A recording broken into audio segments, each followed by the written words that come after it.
I'm actually strangely nervous to make this video, even though like I have a tiny channel and no one's gonna see this anyway, but it's fine. Everything's fine. So unless you've been living under a rock, you will know that Midnight Sun, the fifth book in the Twilight series, fifth book, sixth book, seventh, I don't know, another addition to the Twilight universe is coming in August, and it might be even out on the day that I upload this if I'm super organized, which probably not. Now I have a lot of notes. This video is probably going to be long, so if you can't be bothered to watch it, which like full respect, I get that, we have shit to do. Basically my crux of this video is if you have been cancelling J.K. Rowling, I don't know why I did that, but cancelling seems to be a contentious term, but if you have ceased your support of J.K. Rowling after her transphobic comments and have made the decision to not financially support her anymore, or even like verbally, emotionally support her anymore, and then you're going on to tweet about your excitement for Midnight Sun and host Twilight readathons and take part in Twilight readathons, maybe ask yourself why you're not giving Stephenie Meyer the same treatment that you're giving J.K. Rowling. It's just an observation that I've had over the last couple of weeks of people being very outspoken against J.K. Rowling for her very hateful words, and then literally a couple of days later tweeting about how excited they are for Midnight Sun. And I just... the hypocrisy is a little bit... it's a lot. So for those who don't know, Midnight Sun is basically just Twilight, but from Edward's perspective. This was meant to come out like 10 years ago, but then people kept leaking it, so Stephenie Meyer was like, right, if you're going to keep leaking it, bye, I'm not going to write it, and then just didn't publish it.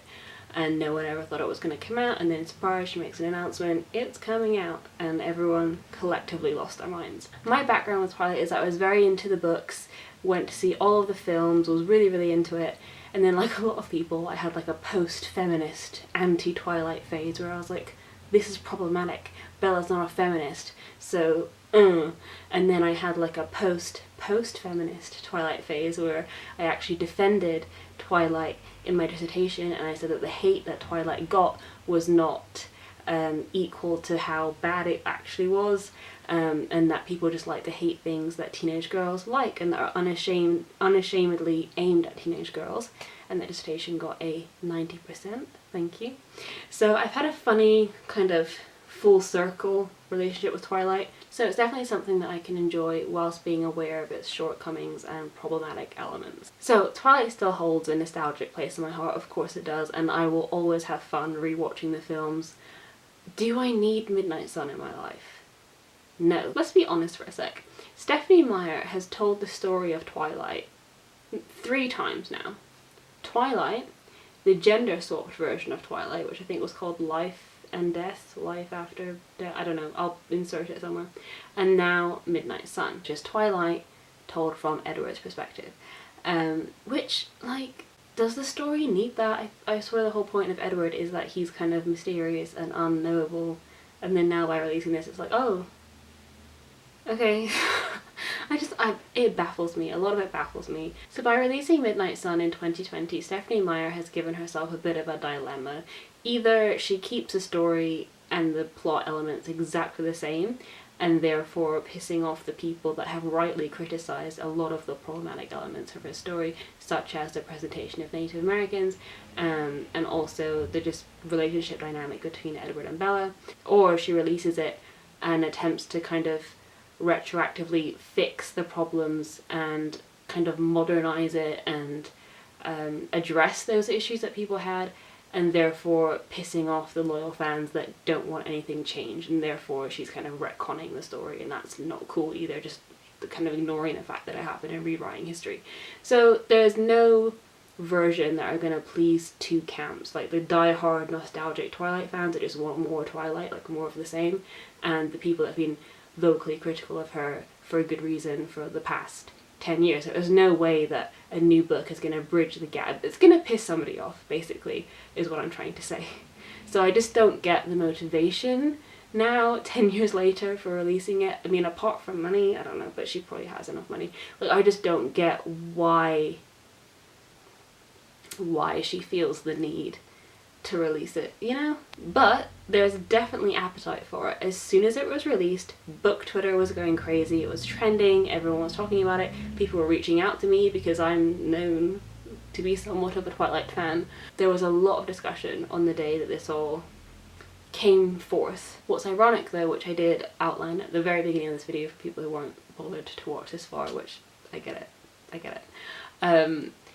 What was ironic was that the people that were very excitedly tweeting about Midnight Sun and kind of yelling about a new Twilight book then went on to vocally reject J.K. Rowling for a lot of the hateful stuff J.K. Rowling has said, and I am also one of those people. I don't support at all her transphobic views, and I'm in a very difficult position because Harry Potter is my whole life. I grew up on those books and a lot of it kind of shaped my identity, which is a little bit concerning given the person that J.K. Rowling has turned out to be, and I am taking the time to kind of address that, and then I don't want to financially support her anymore, and that's been very kind of difficult. I mean, it's hard when something that's been such a huge part of your life, you feel like you now can't support it, and that by being attached to it somehow you're somehow tainted, and that's just not fun, you know? So I understand people's complacency in just trying to be blinkered and just enjoy things,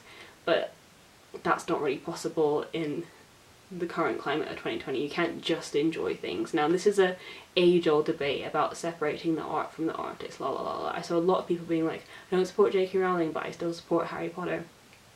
That doesn't fly, really, because by supporting Harry Potter, by buying new editions, by buying tickets to the theme park, by buying the merch, you're financially supporting her, which means continuing to give her a platform, you know? So with her money and her status comes a platform of huge numbers of followers, and by kind of financially supporting her, you're enabling her to have that platform and spew her hate speech. And the way that I look at it, because I had this again a couple of years ago when the whole Me Too movement happened, because I am a film student, I'm a wannabe filmmaker, so there was a lot of directors, a lot of actors that I was like, shit, can I watch this film anymore? Can I enjoy this? And my whole thinking around it, I don't want to outwardly reject everything. So for example, films by Woody Allen and Roman Polanski, two very controversial, very kind of figures in the filmmaking community, have undoubtedly made great films, and those films are a part of cinematic history. So if I went to my dad's DVD shelf and took down Annie Hall, a film by Woody Allen, does Woody Allen make money if I put that into DVD player? No. Does J.K. Rowling make money if I take my Harry Potter book off the shelf and read it? No. Does Stephanie Meyer make money if I take my Twilight book off my shelf that I bought 10 years ago and read it? No. So that's kind of my rationale. If by enjoying the art am I financially supporting the artist? No, then I will enjoy that art. If the answer is yes, then no, I will not be enjoying that art. And that's the kind of rationale that I have behind it, which is why I've taken the decision to not buy Midnight Sun. But Stephanie Meyer just being a bit problematic in her story elements, and, you know, kind of milking it a little bit for money, that's not the only reason why I don't want to support Midnight Sun. So it has been well documented on the internet that Stephanie Meyer's depiction of Native Americans and Native tribes in Twilight was not great. And many people have taken issue with the fact that the Quillette tribe in the Twilight books is descended from wolves, therefore kind of associating natives with like animalistic tendencies and animalistic behaviours, which isn't great. And then there's the whole imprinting narrative, which again rubs people up the wrong way for a good reason. It's kind of a little bit paedophilic and weird, and there are loads of Twilight fans that are like, it's not like that, Jacob's just Renesmee's protector, la la, it's not sexual. But like, there's a joke in the movie, which I watched recently, so don't come at me, where after the whole imprinting saga or whatever, Jacob says to Edward, like, shall I call you dad now? And if that's not indicative of what the bond or the imprinting actually means, then like, I don't know what to tell you, just don't be ignorant. It's literally right there in the text. It's staring you in the face. Like, don't be making up stuff. Yeah. So there are explicit problems with representation and themes in the text itself. And there's maybe an argument to be made that, oh, this is just made for, you know, teens to enjoy. This is just kind of fun wish fulfillment. This is just fun fantasy escapism. Maybe we shouldn't be looking into it. And I never really buy into that argument simply because it's something that definitely molded a lot of young minds and had the potential to touch a lot of people and did touch a lot of people. So I just don't think that argument of like, maybe we shouldn't think critically about this because it's fun, like, that doesn't really work. Like, I can enjoy things and still think critically about them completely. Like, I can watch Twilight and be like, I'm enjoying this, but I wouldn't want to be Bella right now. Or I can watch Gossip Girl and be like, oh, Chuck and Blair, but then, you know for a fact that if I ever met someone like Chuck, I would run a mile. You know, like, you can enjoy things whilst knowing that, like, this isn't real life, I shouldn't aspire to this. You know, like, give people some credit. They're not just blindly absorbing this stuff and just, like, taking on its traits. Also, I didn't know this, but apparently at the time of casting the film, the Twilight film, the director Catherine Hardwicke wanted a more diverse cast, and apparently Stephenie Meyer fought really hard against this, and her argument was that the Cullens are supposed to be, like, pale, and that's why they all had to be white. Although I think Catherine Hardwicke wanted to cast Alice is Japanese, so like she still could have been pale if she was Japanese, so I don't understand that argument. But then apparently Mayer conceded and let a black person be cast as Laurent in the film, and it was like because he was the antagonist, that was kind of the suggestion, and that was why she had relented on that front, which is kind of gross actually if you think about it.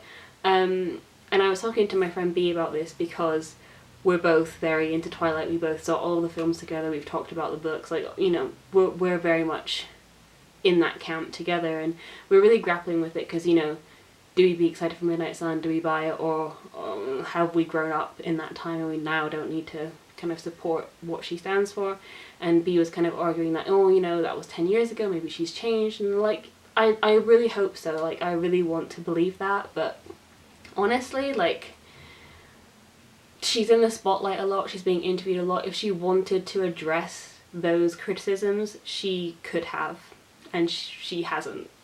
So, I mean, and it was never really a book that I was excited much for anyway, it's just the same story. So, for me, it wasn't really that hard of a decision to kind of choose to step back and not buy the book. So my basic point, my crux of this video is that if you're cancelling your support for J.K. Rowling and you're removing financial support from J.K. Rowling because of her hateful comments, then maybe you should question whether or not you'll do the same for Stephenie Meyer. Like, you can't pick and choose who to cancel and then just ignore all the criticism when it's someone that you really like. Like, that's not how it works. If you're going to be avoiding certain authors because of certain things that they've done or said, that has to apply to all authors. You can't just like be like, oh yeah, I'm not going to read that person's books and it's like someone you haven't heard of, so it doesn't really affect you. But then it's someone that does affect you and you do want to buy their books and then you just ignore all of those criticisms. That's not cool. It has to be like one or the other. Either you just read what you want and you don't give a shit, or you read critically and with kind of awareness of the author and where that book is coming from. So, if it wasn't clear already, I won't be buying Midnight Sun, and I know a lot of this drama, it's not really drama, it's just criticism, a lot of this criticism is old. It's like there's nothing new that she said that's really offensive, like there's not going to be any new revelations, but just the fact that she hasn't addressed any of the stuff at all, really, and just,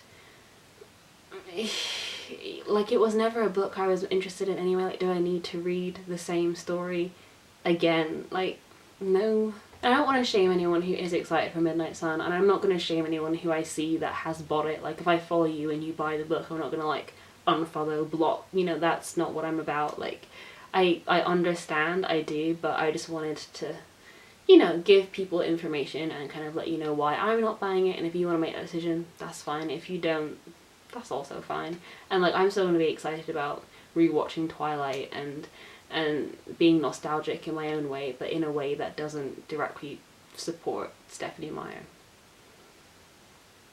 Okay, so if you've made it this far, thank you for watching. I'm still nervous about uploading this, so if I've uploaded it, good for me, I guess. But, you know, this shouldn't be a controversial opinion, I guess. I mean, I don't know. It's just, I'm not buying a book I don't want to read, and I'm not supporting an author I don't want to support. I don't think that's controversial. So, I don't know. Let me know in the comments if, you know, how you feel about Midnight Sun. Will you be buying it? I don't know. Just chat to me in the comments. And I will always be respectful and kind. I'm not gonna, like, scream at you if you're like, I want to buy it. Like, that's fine. we can chat about it. It's cool. Thank you so much for watching, and I will see you soon with another video. Bye.